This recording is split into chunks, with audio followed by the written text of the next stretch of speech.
बने हुए हैं। और इस बीच एक और ये खबर, पूर्वी यूक्रेन के स्टारोब्लिक में भारी तबाही हुई है और यूक्रेन से एक और बड़ी खबर भारी तबाही की।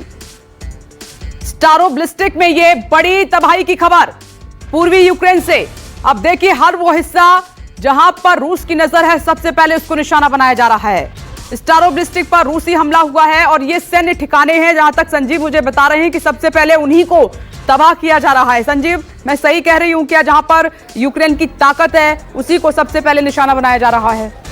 ये बिल्कुल एक पैटर्न फॉलो किया गया विपनेश। पहले तो हवाई हमले किए गए इन सब इलाकों पर और बमवर्षक विमानों के जरिए पहले ध्वस्त करने की कोशिश की गई इन सैनिक ठिकानों को, और उसके बाद ग्राउंड ट्रूप की मूवमेंट तब शुरू की गई। ज़मीनी जो टुकड़ियाँ थी, सैन्य फौजें थी, वो उसके बाद मूवमेंट शुरू किया उन्होंने, और एयर सपोर्ट की मदद से इन सब इलाकों में जो खास तौर पर सैन्य ठिकाने थे उनके ऊपर कब्जा किया गया। उसके अलावा जो पावर सबस्टेशंस थी जहाँ से बिजली की सप्लाई होती है, उनके ऊपर कब्जा किया गया। तो किस तरह से आप किसी व्यवस्था के एकदम हृदय को पकड़ लेते हैं, वो उस कोशिश में लगी रही सेना, और बड़े टैक्टिकल वॉरफेयर में रूसी सेना मास्टर है और उसी तरह से उन्होंने किया। अब तो बचे कुछ इलाके रह गए हैं। कल से आज तक 24 घंटों में उन्होंने बहुत बारीकी से पहले सर्वे करके उन इलाकों को चिन्हित कर लिया था और ठीक उन्हीं इलाकों पर हमला करके पूरी तरह से यूक्रेन को कमजोर कर दिया है। जी, एक और बड़ी खबर का जल्दी से रुख कर लेते हैं। ये स्टारोब्लिस्क से बड़ी खबर आई जिस पर संजीव आपको जानकारी दे रहे हैं। पूरे यूक्रेन की स्थिति पर उनकी पैनी नजर है। हर एक छोटी बड़ी खबर सबसे पहले ये हमले की तस्वीरें न्यूज़ 24 लगातार आपको दिखा रहा है। इस बीच जेलेंस्की को तख्ता पलट का डर, ये इस वक्त की एक और बड़ी खबर।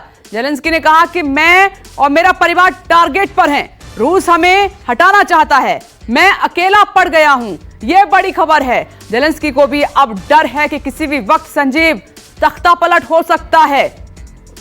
देखिए, जेलेंस्की की कहानी भी अपने आप में बहुत दिलचस्प है। राष्ट्रपति जेलेंस्की दरअसल 2019 तक एक एक्टर थे।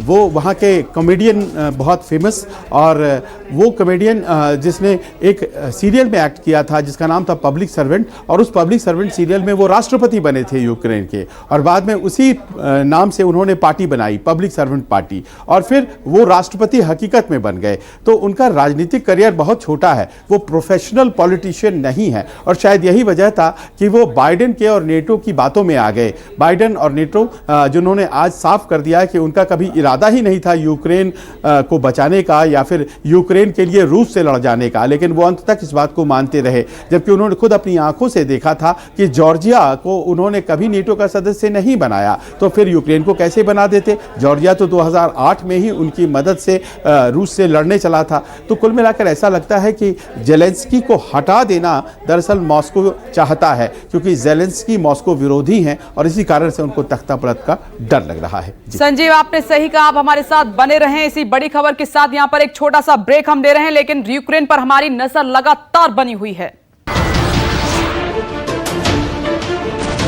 नमस्कार, मैं हूं मानक गुप्ता।